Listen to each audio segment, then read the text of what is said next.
Bonjour toi. Aujourd'hui, j'ai envie de t'expliquer de pourquoi je suis pas trop présente sur YouTube, pourquoi j'ai jamais vraiment osé être présente sur YouTube. Il y a 2 semaines, j'ai fait une soirée chez moi, dans le salon que tu vois ici, et nous avons parlé de harcèlement scolaire. Et pendant cette soirée, nous avons un petit peu raconté nos expériences au collège et au lycée, qui auraient pu nous pousser à se dire oui qu'on a été harcelé à l'école. Alors moi j'ai subi du harcèlement scolaire, notamment en 6e et en 5e. Ça a été une période un peu compliquée. Je suis arrivée dans un petit village et je venais d'une ville et j'ai un peu été mal accueillie et forcément, encore aujourd'hui j'ai envie de dire que c'est de ma faute, mais aucun de mon comportement peut expliquer les coups, les crachats. On a jeté mes vêtements aussi dans les poubelles et les filles ont été assez dures avec moi et notamment 2. Je me rappelle par exemple, j'ai eu des grosses difficultés au collège, en 5e notamment, avec mes règles. Et j'étais souvent tachée, j'avais des règles très abondantes. Et un jour où j'étais tachée, j'avais mis mon sweat autour de mon pantalon. Et les filles ont voulu me l'enlever. Et ça a été vraiment très difficile. C'était une période très difficile, j'ai dû changer de collège au cours d'année, etc. Et à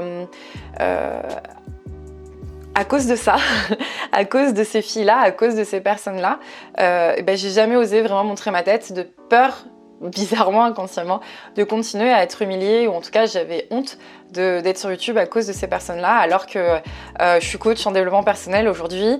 Mais c'était important pour moi de mettre des mots sur ces choses, sur cette période. Je sais pas si le harcèlement scolaire ça vous intéresse, mais en tout cas je faisais partie de ces personnes qui ne faisaient pas du mal aux autres, mais qui allaient plutôt les défendre. Et notamment, je me rappelle un garçon quand j'étais en 3e qui était vraiment très moqué, notamment à l'internat. Moi j'étais beaucoup de son côté, en tout cas j'ai toujours été du côté des faibles, et peut-être parce que je me le sentais aussi. J'ai toujours aimé les personnes qu'on disait un peu chelou, un peu bizarre. Et heureusement au collège, plus tard en 4e, 3e et au lycée, j'étais avec des personnes qui me ressemblaient un peu, mais encore c'était pas tout à fait ça. Donc voilà, je sais à quel point on peut être dur entre nous à cette époque-là. Moi c'était une période qui m'a vraiment fait souffrir.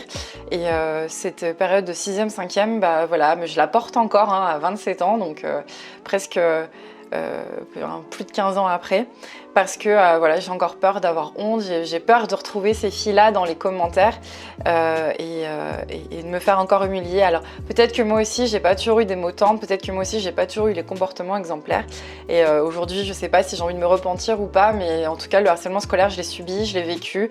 La boule au ventre pour aller au collège je l'ai eu, on disait que je sentais mauvais, on disait que j'étais une salope, on disait plein de choses sur moi, et aujourd'hui avec le recul, je me rends compte que j'en ai beaucoup souffert. Donc me voilà, j'avais promis pendant cette soirée que j'ai fait chez moi, pendant qu'on parlait de harcèlement scolaire, de faire une vidéo YouTube en expliquant que c'était une peur que j'avais, une peur de retrouver ces filles dans mes commentaires et de me mettre sur YouTube. Donc je pense qu'une fois cette vidéo mise en ligne, cette vidéo courte mise en ligne, ce sera le point de départ pour plein d'autres vidéos. En tout cas, merci pour votre bienveillance et merci de m'offrir l'espace pour pouvoir parler de ça. Peut-être que vous voudrez dans une vidéo je détaille un petit peu plus, mais je voulais que ce soit un point de départ vers une nouvelle vie sans ce poids et sans cette charge. Moi je vous dis à très bientôt pour une nouvelle vidéo. N'oublie pas de cliquer sur la petite cloche pour rater aucune de mes vidéos, aucune des notifications, aucun de mes podcasts que je mets aussi sur YouTube, et de t'abonner et de mettre un petit like parce que ça me fait plaisir.